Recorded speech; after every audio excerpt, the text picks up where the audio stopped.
Everybody gets mad when you say no. Here's how to say no without saying no.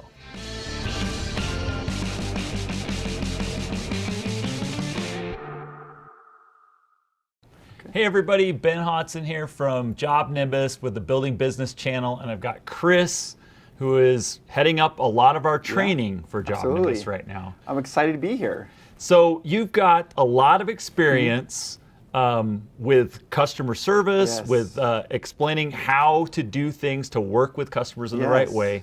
And one of the things that's really hard to do is to tell a customer no. You never want to do it, right? No, it's such a difficult thing to say. Because I want to give an example. I want you to think of, imagine like a little 5-year-old, right? A 5-year-old, and they come inside, and the mom's been cooking cookies all day, and the cookies are there on the counter, and what does the little 5-year-old want?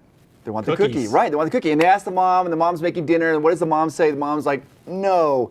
And what does the 5-year-old do? They end up, they like try to sneak a cookie, they get upset, they throw a tantrum, whatever.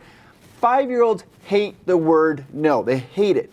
Here's the secret. As adults, we hate the word no just as much as that 5-year-old. We've just learned to hide it better. So what happens is when somebody tells us no, we just smile and we think to ourselves, like, I hate that person for saying no to me. So but we act like we're trying to act all nice about it. The thing about it, when it comes to time to say no, we never want to really say no. What we do is we offer options. So going back to like the little 5-year-old, if you have the 5-year-old at a birthday party and it's time for them to leave, they're immediately like, they don't want to leave. But if you offer them options, you say, hey, it's time to go. Here's what we can do. We can either run to the car or walk to the car. What do you want to do?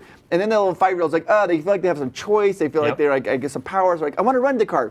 Great. The result is the same. You're left the party. And it's the same thing that happens with our clients. When we need to tell them no, it's, rather than just saying, no, we can't do that, this is a power sentence. And we want to remember the sentence. Say, here's what I can do. So when somebody asks you a question and you can't do it, you just have to say, here's what I can do. And then give them 2 options. The first option is, here's what I can do. We can work on the roofing project over here, or we can work on the proofing option over here. Which one do you like better? And that gives them a chance to have a choice and feel empowered. So rather than just saying no, we're going to say, here's what I can do, and then giving them 2 options. It's a way that we help our customers and our clients feel valued. And this isn't just for work. This is actually works. I mean, like I was going to say, if you're in a relationship, use this tactic. Exactly it works. right. Yeah, absolutely. So it's a really good way to allow a person to not have that huge no just slam them right in the face. Why would you say no in the first place? Why would you get in this position where you'd have to say no? Why not just do whatever the customer wants? Because sometimes the customer asks us to do something that we aren't capable of doing. And so when they get that, we just immediately want to do that knee-jerk response, like, no, we can't do that. But instead of doing that and deteriorating that customer confidence, that's when we would say, great question. Well, here's what we can do for you. And then we give them 2 different options based on what our software can do. So that way the client still feels like they're getting their request met. I love that. It's taking away the no, but it's not saying yes either. Correct. It's just changing the context of absolutely. what you're talking about. We're resetting the client's or the customer's expectations of what actually is capable. Because there's nothing worse than giving them that false expectation, like, oh, we can do all this. And then when the reality hits, they're like, wow, you guys promised me all these things. If we just set it appropriately right at the very beginning, that way we always have happy clients. Is there a best, in your example you said, this or this, like a binary choice. Is that always the best way to give 2 choices or 3 or 6 or 10? No, it's a lot of people thought more is better, but it's not really, because then they start getting, they think what happens is if you give somebody 2 choices, they literally will lock down on those 2 choices to make their decision. When you start offering more choices, then you know what they start doing? They start giving you their choices. Well, I want to do this, I want to do this. So when you give them just the 2 choices, they'll lock you into one of those 2 choices. That's why we're doing that. So what do you say when they go, I don't like either of these, you're not addressing my problem, can you do this? How do you redirect again? Well, then you ask them exactly what the need they're trying to fulfill is. So what options can we work on to solve your problem today? And then you kind of whittle it down and try to find 2 more options to meet their needs. It's just sometimes we just can't, if we can't do something, we just have to let the person know and say, we're unable to do that. Notice I didn't say the word no, like we're unable to do that, but here's what we can do. And then you move down that way. People are reasonable as long as you're not slapping them with that no across the face. They're like, oh, okay, we can work on that. Yeah.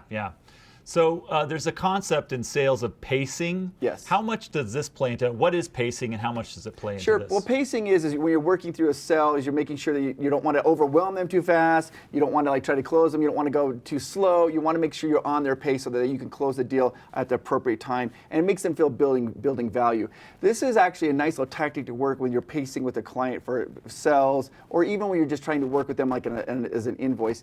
Is as a client starts giving you suggestions, they will start to increase their trust with you when you start answering these questions, giving them those different options. The thing that you don't want to do is right off the bat is if you get sometimes you get like a hostile client, or if it's right at the beginning and they're immediately trying really hard to they're trying to purposely trip you up at the very beginning. So at that case, what you do is you just kind of slow down. I let them dump their bucket, let them get them all their concerns out. I just listen to what they're saying rather than trying to resolve it at the beginning. They have to dump their bucket. Sometimes we've done that as adults and children. We'll come up with a whole script in our mind of what we want to say because we're really angry. We're like, I want to say this.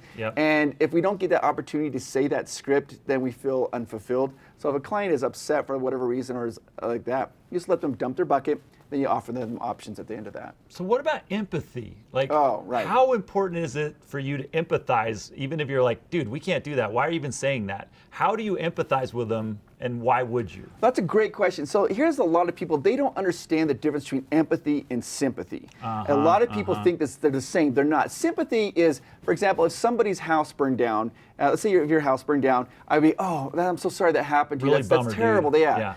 Empathy is literally putting yourself in their shoes and thinking like they're thinking. I'm like, okay, if my house did just burn down, what am I concerned about? Probably concerned, where am I going to stay at tonight? What am I going to do with clothing? What am I going to eat? So that way when I'm talking to that person, I say, listen, I'm sure you're concerned. You can stay at my house tonight. I will help you get some transportation. We'll get you some clothes for your kids. We'll be able to get them to school. You're actually able to see the problem through their eyes rather than just saying, hey, this is sympathy. So when we're talking to clients, we want to show pure empathy. And I know I heard this saying one time, it says, before you ever make fun of somebody, always walk a mile in their shoes. That way when you make fun of them, you're a mile away and you have their shoes. Hey, no, cut that out. That's so. Well, so we're talking about what was the empathy? But my question is, how? So somebody wants something really bad. It's something you can't say yes to. Yes. Can you at least make them feel like you're on their side? Oh, yeah. And how do you do that? Yeah, 100%. By showing empathy to the client. So they ask us for something, then you can say things like this. I could see why you would really want that. Absolutely. That could make your job easier. You let them know you understand why. Rather than saying, I'm sorry, we don't offer that, you try to look at their point of view like, yeah, I can see why you want that. I can see exactly why you want these customizable templates that we don't currently have. That would make your life easier. But here's some different options that we can do, and you go down these different rules and showing them some different options. It allows the client to know you're invested in their future and actually invested in what they're looking for. Because when people truly have empathy, you have rapport with them, you trust them, and you believe that person. You're like, this person, even if they can't solve the problem right now, I know if I have another problem, they'll come to the bat for me later on. The key is to make, instead of an adversarial relationship with the customer ever, especially when you have to say no and they're like the 5-year-old ticked off about it, right? Freaking out. You've got to figure out how to build a bridge so that you're on the same team and they feel like you're fighting for them and their side, right? Yeah, absolutely. And the thing is we want to be our client's advocate. We are going to be there to helping them, and we're going to hold their hand through their life cycle. As long as they're with us, we will be their best friend. We are going to be their advocate. And that doesn't mean, being somebody's advocate doesn't mean you just tell them what you want to hear. No. And a lot of times we feel that way. I know that I've done that when I've been in sales before, is that you want to just tell them what they want to hear because you think it's going to help them get along. But that sets unrelated expectations. They're going to be disappointed later. Yeah. The business is going to struggle with it. The customer's going to be mad. It's not good for anybody. It's not good for anything. And a good analogy of that is if you think of like flying a kite, you have a string hanging down, right? There's some resistance there. And when you have a little bit of resistance with your client, you push back a little bit, you can pull that string, the kite's going to fly higher. If I just let go of that string, the kite is going to crash down because there's no resistance there. It's not a realistic expectation. Yeah, love it. Yeah. Okay, so when a customer is asking you something that you can't do not say no. Instead say, yeah, here's what we can do. And then give them 2 different options. Love it. All right. So love to have you guys comment below about times that you've had to say no to customers, or ways that you've thought about how to not say no to customers, times that you said yes and knew that you should know. Leave comments below. We'd love to hear about it.